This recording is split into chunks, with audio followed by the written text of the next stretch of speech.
Hey guys, welcome to Matt Does Stuff. Got some more stuff for you today. Before I tell you about the stuff though, just let me apologise for maybe some of the camera quality of today's episode. I bought a new Handycam from CEX, the electronics exchange place. I didn't have the settings up correctly. I didn't have enough light in my workshop. All the schoolboy 101s that I watched a YouTube video about before I started my YouTube channel, I failed on miserably in this episode, but I'll get it better for next time around. So today's stuff is I'm going to be making show you how I made this router sled. I'll be using this in future episodes for a bit of flattening and maybe some chopping boards and some other things that need flattening.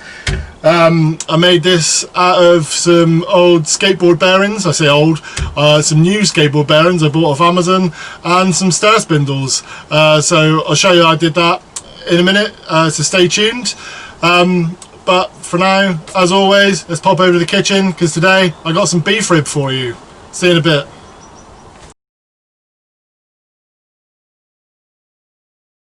Hey guys, welcome to the kitchen. Today I've got some beef rib for you. So this is a rack of beef ribs. So you can see underneath you've got 1, 2, 3, 4 beef ribs, and they're on top of on the bottom of just a big slab of beef. Absolutely delicious. So I've trimmed a little bit of the hard fat off, not too much, like prep really. They're quite lean, these ones. But I've just taken some of the hard fat off that won't render on the barbecue. So I'm going to go in, not the hand I've touched the beef rib with, but just a little bit of olive oil just for a binder. So just give that a rub round.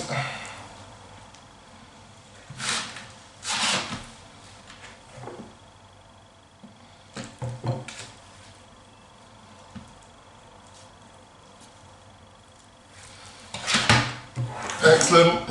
And then nice and simple prep for this. So what I've got in the bowl is salt, pepper and garlic powder. So I've gone 3 of this sized spoon, it's not an official measuring spoon, 2 of salt and pepper, and then 1 of those of garlic. And what I'm going to do is just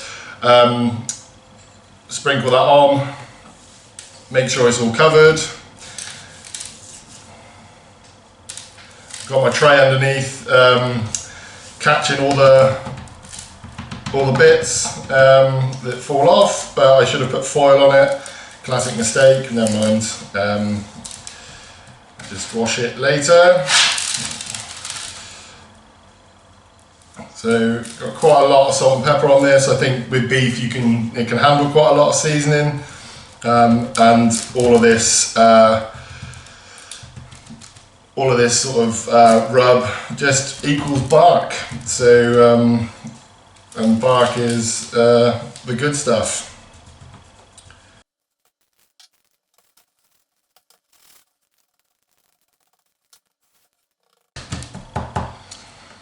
Okay, so that's all rubbed up. Really simple, and we'll just wait for the barbecue to come at a temperature and get them on.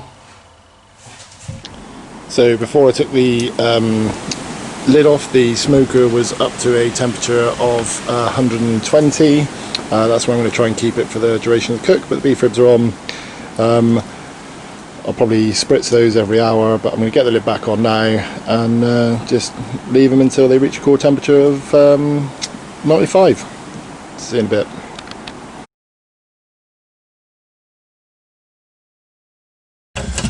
So I'll be using bits of steel today to make the frame and the tracks for the router to run in.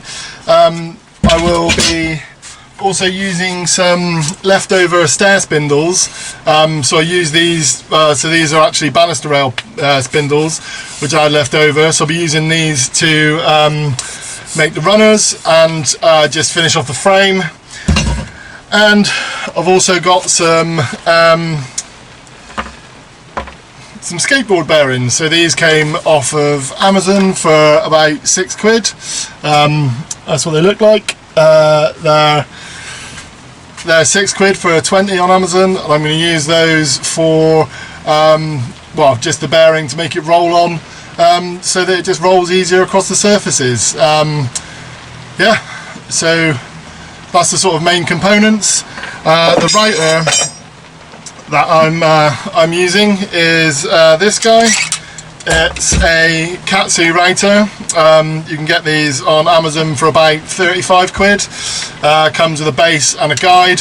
I'll be using this base to mount onto the slidey bit, and yeah, that's the tool that I'm going to make today. So in order to make the base for the writer to slide on, I'm going to be using an old chopping board. Get these for about £1 on Amazon. The plastic, this one's actually not as rigid as I thought it would be, but I think it'll be fine once I cut it down to size. And yeah, that's going to be the bit that slides on. It's got quite a non-slip surface anyway, so we'll see how that turns out in a bit. Using my Japanese pool saw here to cut out the base. I would usually whiz this through the table saw, but it was raining in on build day, so I couldn't get my table saw outside. And here I'm just removing the existing base on the Katsu router, just so I can use it as a template to find the holes for where I'm going to drill them. And I'm just drilling through and putting some countersinks in, so that I can attach the sort of piece of chopping board to the bottom of the router for the slidey base. Oh. So the writer is going to fit in the sled like that, so that's going to be the bit that it runs in between. So that's going to run up and down in between the sled, and then what I'm going to do now is cut some of this spindle so that it sits on there, and then I'm going to mount a couple of these so that it rolls when I push it. So I'm just marking out the end of the spindles where I'm going to cut for the piece that I'm going to mount the bearings in. Just using the Japanese pool saw again, because there's no need to, I'm only making 2 of these, so there's only 2 small cuts. There's no point getting the chop saw out for this part.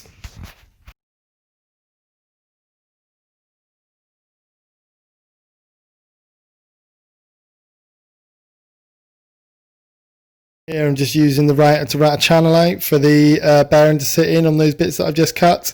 I've set the router up so that the guide runs along the edge of my vise, and I'm taking a 5mm cut every time. You'll see me using the ruler there just to measure the height of the blade. I don't want too much of I didn't want to take too much off it each time, because you risk sort of having a bit of tear out, or it trying to take too much, just not working properly. I'm turning the power off in between each of these, because this has just got an on-off button rather than a press and click button. So yeah, it's just power on. So yeah, you've got to be careful when you're using this router. And here I'm just using my drill just to drill an 8mm hole through, just so I can mount the bearings. In a minute I'll put the bearing in with a couple of washers either side, so that the inner race of the bearing bears on the washers. And I'm just using the dowel and some glue. I went a bit excessive on the glue there, but the dowel then will hold that in place and allow the bearing to roll. Because the height of the steel was, or thickness of the steel, sorry, was 3mm, I had to just chisel off a rebate on either end of the bearing sort of housing now, so that the steel sat lower than the top of the bearing. So that's what I'm doing here, is just chiseling down a few mil so that the bearings actually protrude above the steel. So it's the bearing that runs, not the steel.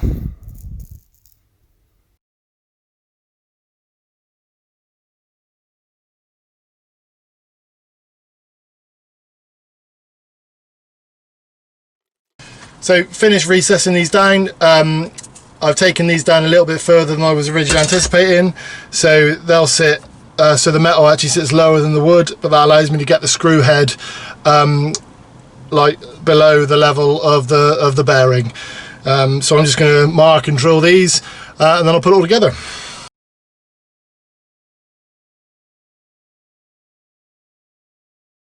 So I have mounted the rollers in the angle. You're just using some pan head screws. So that's why I recessed it that little bit further, just so that these didn't interfere with the rollers. And as you can see, that now rolls pretty well on those rollers. What I'm going to do now is build the rest of the sled that this will sit in. The stair spindle where I want to cut, so I'm marking, lined up the centers, because again, I didn't want to end up with partially part of the spindle in the tapered area, so just to make sure I've got both the square sections. And I'm using my pull saw again. Well, it's actually a different pull saw this time. You notice this one's got the single-sided blade, not the double-sided blade. Does the same thing, but just a slightly finer cut and sometimes easier to handle.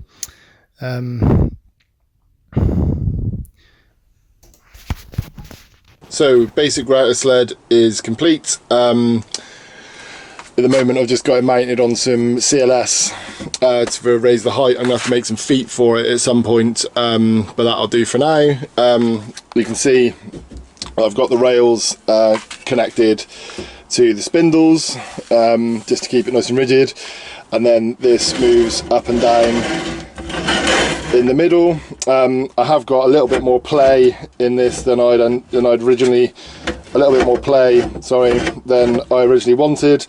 So I've got two choices now. I can either chop down the spindles to bring that closer, or I think to help me keep it level on the way up, when I'm moving it, I am going to use some more of these bearings and just suspend them on the side there, so it runs, so the bearing will run along the side, which will help keep it in check and level when I'm running the router up and down it.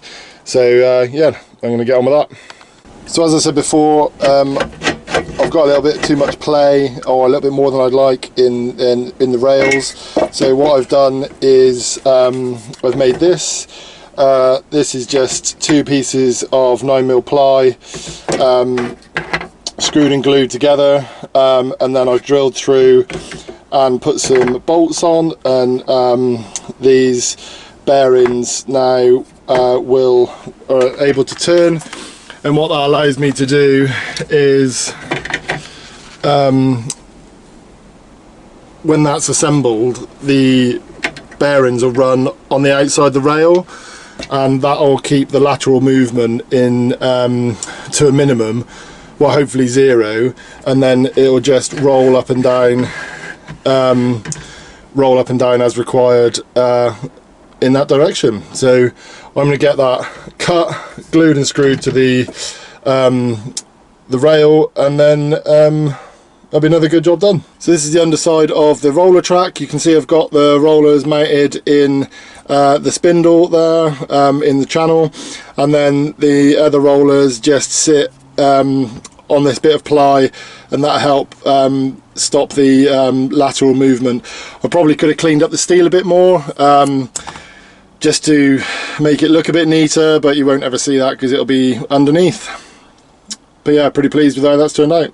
The router sled assembled. You can see the router slips nicely on this chopping board, and then in that direction the bearings are working lovely to keep that all running smoothly. So yeah, good project. I'll be using that for some of my future work, but I guess the best thing to do now is just test to see if I can actually cut something with it. So let's lay that up.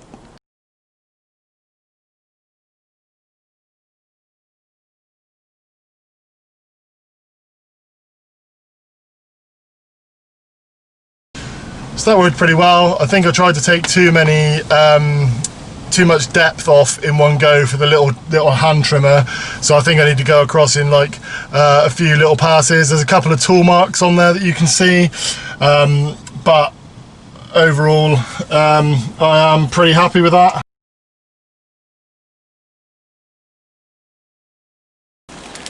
So the weather's pretty atrocious outside, so I've just wrapped the beef rib in some foil just to get it the last way. At the moment it's around 80 internal, so I just take it up the last 10 on with the foiling. So it's pretty dark again, but I have reached 94 on the thermometer, which means the beef rib is done. So I am going to take that off, put it in the cooler, and we'll see what it looks like in a bit. Hey guys, end of the day here on Matt Does Stuff. So today I've made a router flattening sled, which will allow me to flatten some slabs or some chopping boards or whatever I'm going to do in future projects, and means that I don't have to buy a planer or a thicknesser because I can't fit one in my shed anyway. So alongside that, I have been smoking some beef rib. So let's see what they look like.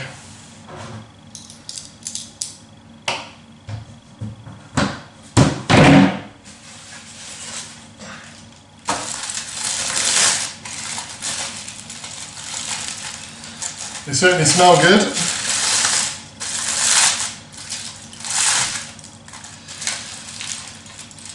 So they look tremendous.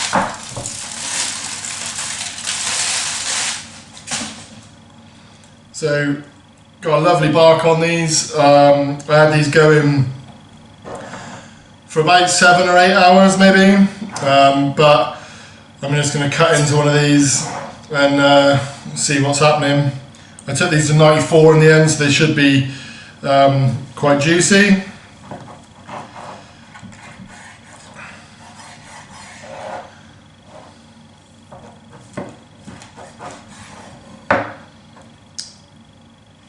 So there we go, that is a good looking smoke ring that I've got on there, good looking bark. All there's left to do is for me to see what this tastes like.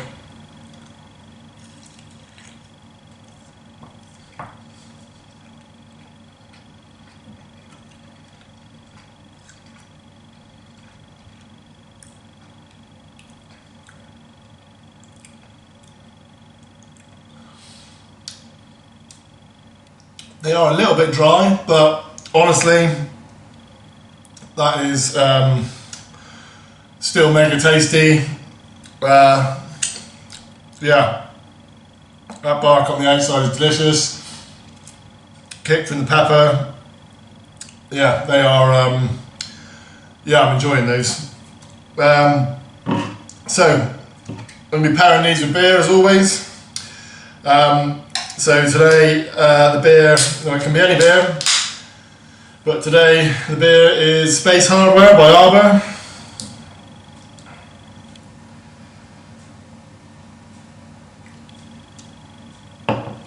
So let's have a taste of that.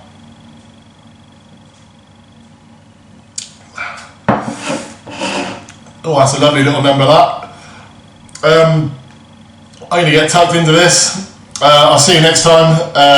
Remember, stay safe and get some stuff done.